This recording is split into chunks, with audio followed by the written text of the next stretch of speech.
पुढचा जो टॉपिक आहे that is the valence bond theory. Okay, तर याच्या अगोदर जे आपण तिथे valence electron pair repulsion theory पाहिली होती, तर त्या थिअरीमध्ये काही ड्रॉबॅक्स राहिले होते की त्यामध्ये जॉमेट्री जी आहे मॉलिक्युलची जॉमेट्री त्या ठिकाणी आपल्याला डिसाईड करता येत नव्हती. ओके, तो काही जे मॉलिक्युल्स आहेत तर काही मॉलिक्युल्समध्ये जॉमेट्री जी काही एक्सपेक्टेड होती ती नाही तर दुसरी जॉमेट्री असते.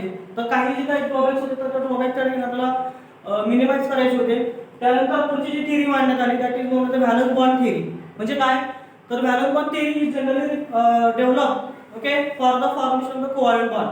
आता कोव्हॅलंट बॉन्डची डेफिनेशन आपल्याला माहिती आहे काय, the bond formed by mutual sharing of electron pair between two atoms. दोन किंवा दोनपेक्षा जास्त ॲटमने जर म्युच्युअल शेअरिंग मध्ये त्या ठिकाणी इलेक्ट्रॉन दिले आणि जर बॉन्ड फॉर्म झाला that is non as the covalent bond. Okay, पण आता इथे आपल्याला पाहिजे की valence bond theory.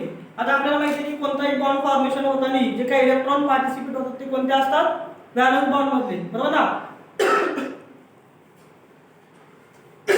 Valence bond मध्ये त्या ठिकाणी इलेक्ट्रॉन असतात कारण ते are easily available for the donation.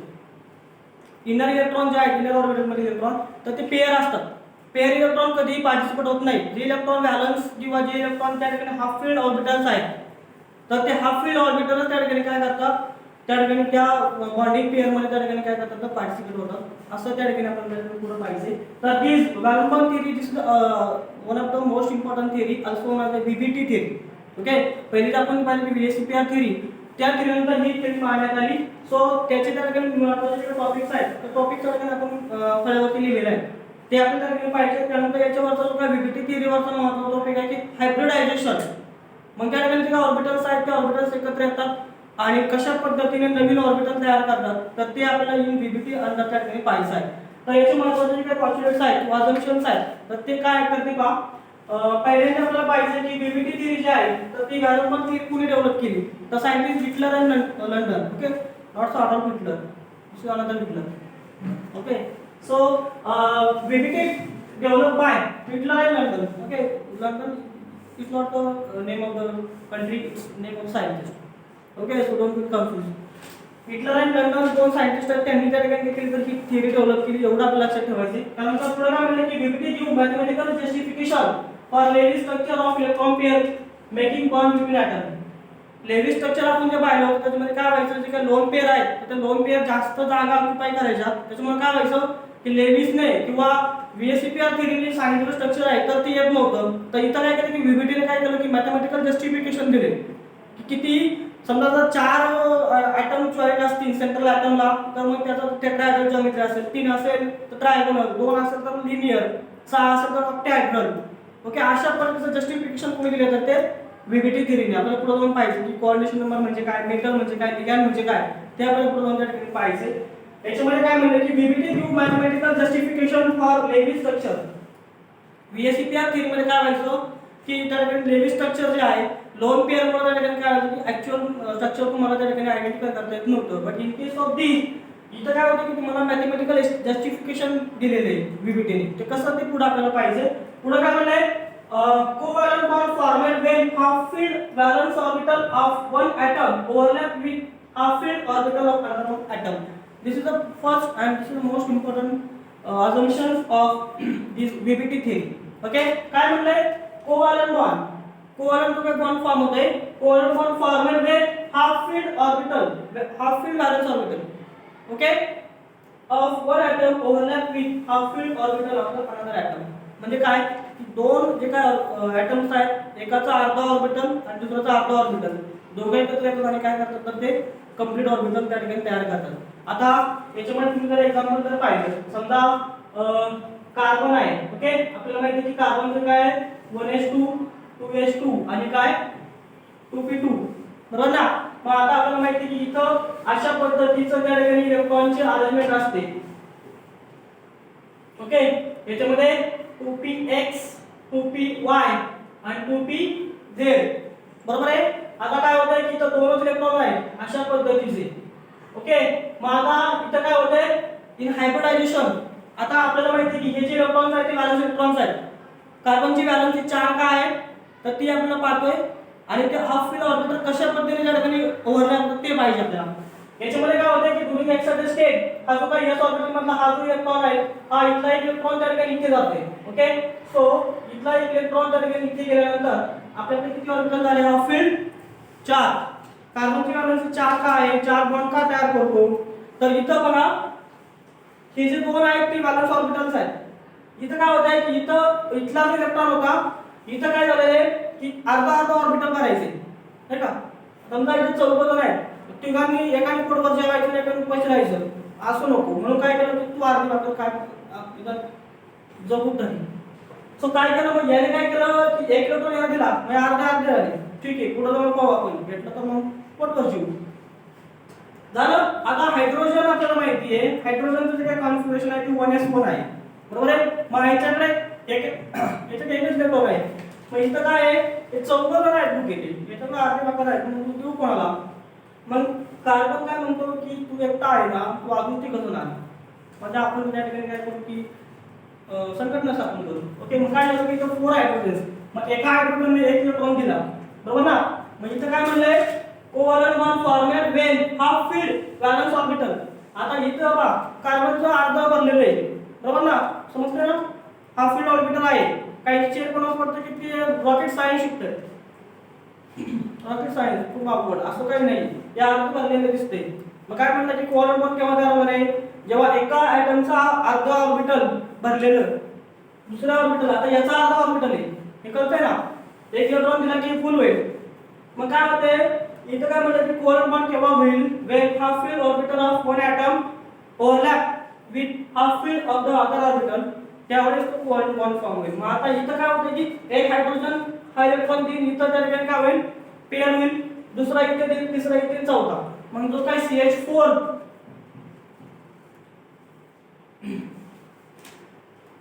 CH4 molecule जो तयार होते आपला तर तिथं अशा पद्धतीचं त्या ठिकाणी होते. मग कार्बनची व्हॅलेन्सी 4 आहे किंवा वाय कार्बन टेट्राव्हॅलेंट तुम्हाला एक्सरसाइज मध्ये क्वेश्चन आहे व्हॅलेन्सी ऑफ द कार्बन 4 किंवा वाय कार्बन टेट्राव्हॅलेंट. तर इथं काय होतं की एक्साइटेड स्टेट मध्ये हा इथले इलेक्ट्रॉन इथे जाते त्यामुळे 4 हाफ फील्ड ऑर्बिटल तयार होतात. So at that time they require 4 electron. So here hydrogen giving 4 electron pair and they form the carbon टेट्राव्हॅलेंट.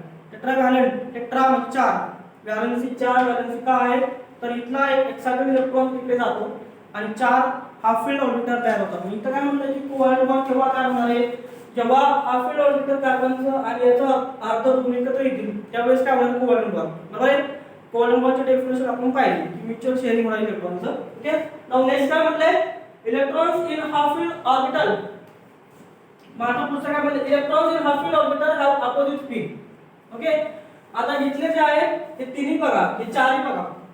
Okay आता तुम्ही जे काही ऑर्बिटल्स तुम्ही याच्यामध्ये इलेक्ट्रॉन टाकणार आहे तर त्याचं येणारा इलेक्ट्रॉन जो आहे तो इलेक्ट्रॉन असा राहणार नाही, त्याचं जे काय ऑर्बिटलचं स्पिन असणार आहे तर ते स्पिन अशा पद्धतीचं असणार आहे. ओके म्हणजे काय समजा याचा प्लस हाफ आहे तर याचं मायनस हाफ असणार बरोबर आहे. तर म्हणजे काय त्यांचं जे काय ऑर्बिटल्स आहे किंवा इतर हे 14 जण आहेत ना ओके एकाचं प्लस हाफ मायनस हाफ असं असेल. मग येणारे कशा पद्धतीने असणार आहेत येणारे त्याच्या अपोजिट त्या ठिकाणी स्पिन मध्ये असणार आहे. म्हणजे हे 4 जण आहेत तर 4 मध्ये दोघं जण काय असणार आहे प्लस हाफ दोघं मायनस हाफ.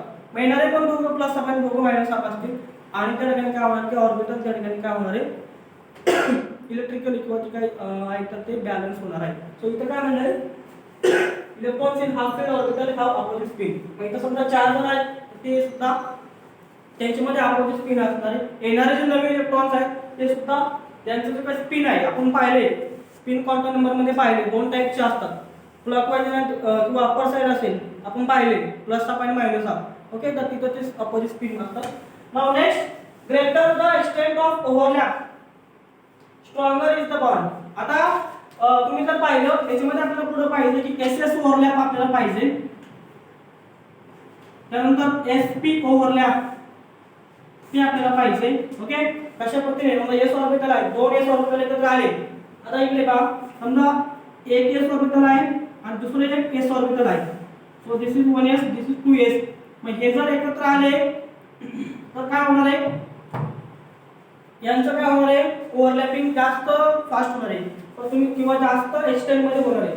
ओके पण तुम्ही जर पाहिलं की एक S ऑर्बिटल आहे आणि समजा एक तुमचं त्या ठिकाणी अशा पद्धतीचा एक p ऑर्बिटल आहे बरोबर ना.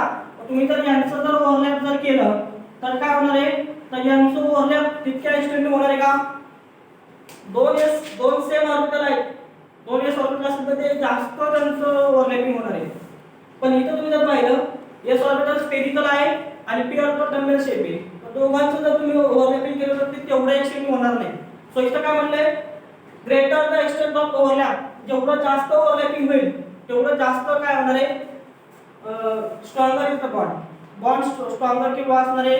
आता पुढे जाऊन दोन प्रकारचे बॉन्ड तयार होतात, सिग्मा बॉन्ड आणि पाय बॉन्ड. तर सिग्मा बॉन्ड तयार केले का स्ट्रॉंग आहे तो आपल्याला पुढे पाहिजे की सिग्मा बॉन्ड मध्ये काय होतं, जिथे ऑर्बिटल्स ओव्हरलॅप होतात त्यांचा एक्सटेंट जास्त आहे, नाही का. जेवढं जास्त ओव्हरलॅपिंग होईल तेवढं जास्त तो बॉन्ड स्ट्रॉंग होईल. मग इथं तुम्ही जर पाहिलं सेम ऑर्बिटल आहे, एस ऑर्बिटल स्फेरिकल आहे, स्फेरिकल असल्यामुळे काय होतं की ते इझिली तुम्हाला त्या ठिकाणी काय होणार आहे, त्यांचं बॉन्ड फॉर्मेशन स्ट्रॉंग असणार आहे. Okay, now next, electrons which are paired does not take part in bonding. इथलं जे ऑर्बिटल आहे तर ते ऑर्बिटल काय करत नाही, बॉन्डिंग मध्ये काय करत नाही, पार्टिसिपेट करत नाही. So this is important.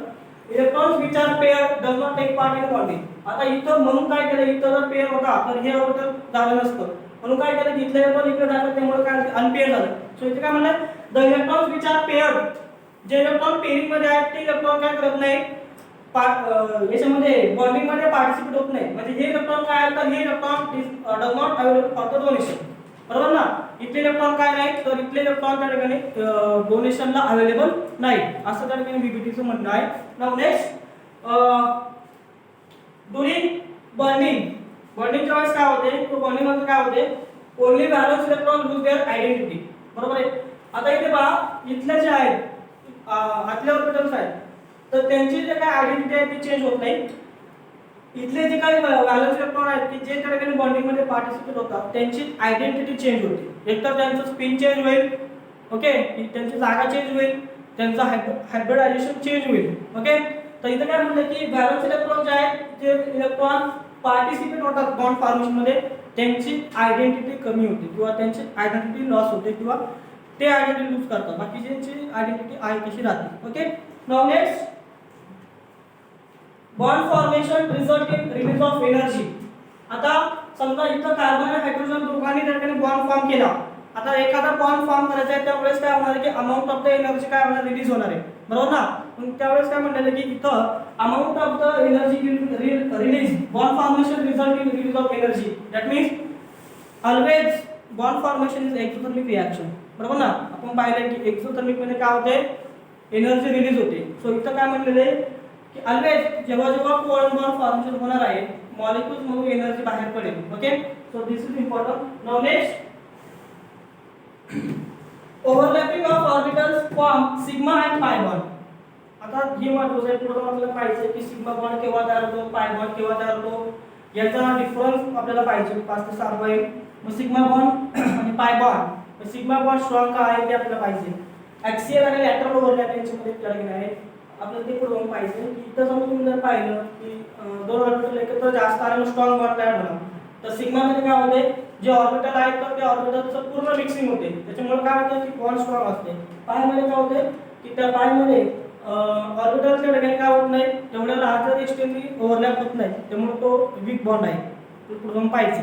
So इथे फक्त एवढं लक्षात ठेवा की ऑर्बिटलचं ओव्हरलॅप झाल्यानंतर दोन टाइपचे बॉन्ड तयार होतात, एक तर सिग्मा बॉन्ड किंवा pi bond. Now next, S orbital overlap in any direction. आता हे महत्त्वाचं आहे, आपण पाहिलं ऑलरेडी. काय म्हणले, S orbital overlap in any direction, कारण का स्फेरिकल आहे. इथे पहा, स्फेरिकल असल्यामुळे काय होतं की कसे पण ओव्हरलॅप केलं तरी काय प्रॉब्लेम नाही. बट पुढे काय म्हणलंय, पी आणि डी ऑर्बिटल जे आहेत overlap in x Y Z direction. आता ऑलरेडी आपण त्या ठिकाणी स्टडी केलेलं आहे की पी ऑर्बिटल मध्ये त्या ठिकाणी अशा पद्धतीचा, okay, this is px, this is pz and py. पाहिले ना आपण, px किंवा pz. तुम्हाला जर px ऑर्बिटल आहे तर ते या पद्धतीने त्या ठिकाणी होणार आहे ओव्हरलॅप.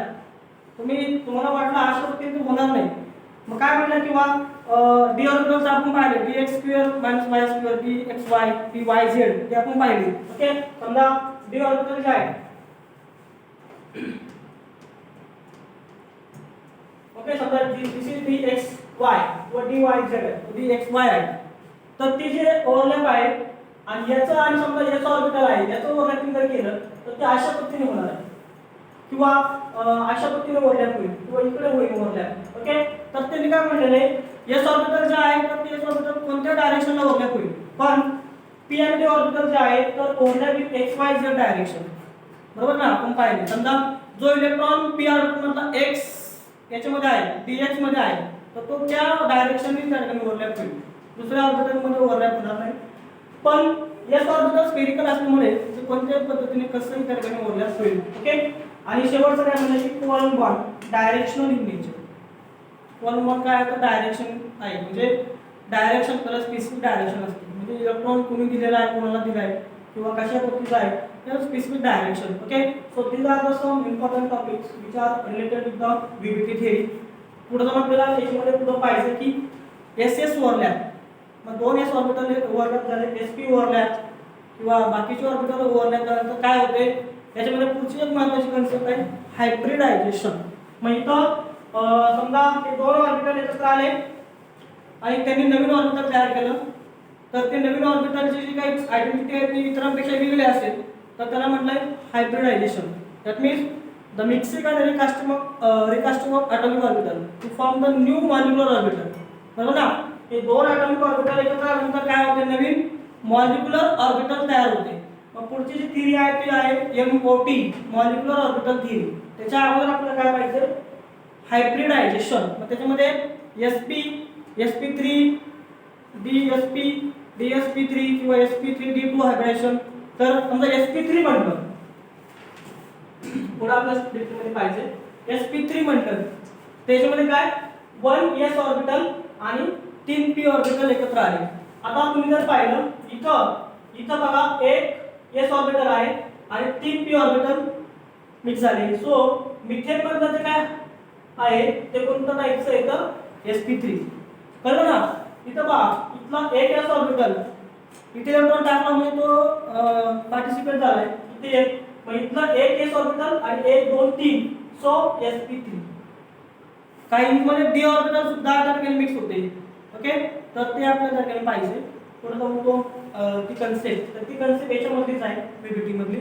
तर हे त्या ठिकाणी महत्त्वाचे त्या ठिकाणी असम्पशन्स आहेत व्हीबीटी परीक्षेला 6 मार्क जर विचारलं write the assumptions of the VBT theory तर तुम्हाला एवढे त्या ठिकाणी असम्पशन पुस्तकामध्ये काय दिलेले आहेत काही ठिकाणी आपण एक्स्ट्रा त्यामध्ये पाहिलेले आहेत. ओके, तर this VBT theory explain how covalent bond get formed.